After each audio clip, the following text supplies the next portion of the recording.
అడవిని సంరక్షించడం, వన్యప్రాణులను కాపాడటం, ప్రమాదాల నివారణే లక్ష్యంగా నల్లమల ఫారెస్ట్ ఏరియాలో అడ్వాన్స్డ్ టెక్నాలజీ డ్రోన్ల వినియోగానికి ఫారెస్ట్ అధికారులు శ్రీకారం చుట్టారు. దేశంలో అతిపెద్ద టైగర్ రిజర్వ్ ఫారెస్ట్గా పేరున్న నల్లమలలో ఆమ్రాబాద్ ఫారెస్టులో డ్రోన్లతో నిఘాను పెడుతున్నారు. వీటి వల్ల మనుషులు 15 రోజుల పాటు చేసే పనులను 3 గంటలు లేదా 4 గంటల్లో డ్రోన్లతో సమర్థవంతంగా పారదర్శకంగా పూర్తి చేయవచ్చని అధికారులు చెబుతున్నారు. అమ్రాబాద్ టైగర్ రిజర్వ్ దేశంలోనే అతిపెద్ద టైగర్ రిజర్వ్ ఇది. వన్యప్రాణులతో పాటు శైవ క్షేత్రాలకు, ఆదివాసీలకు నిలయం. చెంచుల జీవనాధారం ఈ అడవి. ఈ అటవీ ప్రాంత పరిరక్షణ కోసం అధికారులు ఎన్ని చర్యలు చేపడుతున్నప్పటికీ ఏదో ఒక మూల వన్యప్రాణాలు వేటగాళ్ల బారిన పడుతూనే ఉన్నాయి. ఏదో ఒక మూల కలప అక్రమ రవాణా అవుతూనే ఉంది.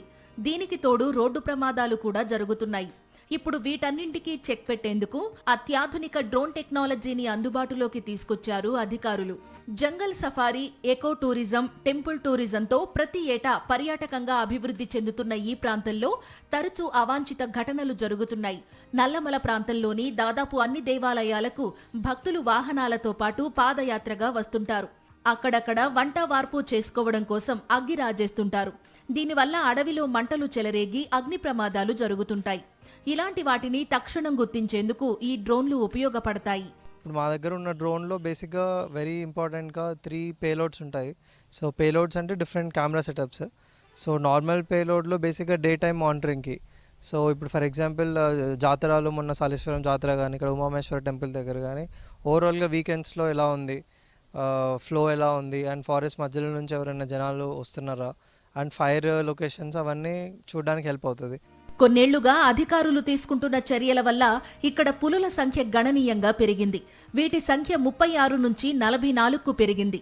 వేటగాళ్ల బారి నుంచి వీటిని కాపాడడానికి కూడా ఈ డ్రోన్లు ఎంతగానో ఉపయోగపడతాయి. చీకటి వేళల్లో అధికారులు అడవిలోకి వెళ్లకుండా ఈ డ్రోన్ల సాయంతోనే పహారా కాసే వెసులుబాటు దక్కుతుంది. మరోవైపు అటవీ భూముల ఆక్రమణలను గుర్తించేందుకు కూడా ఈ డ్రోన్లు ఉపయోగపడతాయంటున్నారు అధికారులు. డ్రోన్లో బేసిక్గా మనం కేఎంఎల్ అంటే లొకేషన్స్ ఇస్తే అదంతా వెళ్ళి మనకి ప్రాపర్గా సర్వే చేసుకొని వస్తుంది.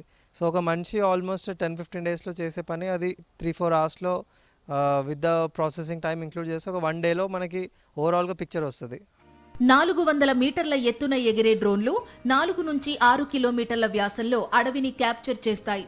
ఒకసారి బ్యాటరీ ఛార్జ్ చేస్తే 45 నిమిషాల పాటు గాలిలో ఎగురుతాయి. ఇవి అందుబాటులోకి వచ్చిన తర్వాత మనుషులు వెళ్లలేని లోయలు, కొండవాలు ప్రదేశాల్లోనూ అటవీ ప్రాంతాన్ని పరిశీలించే వీలు కలుగుతోంది.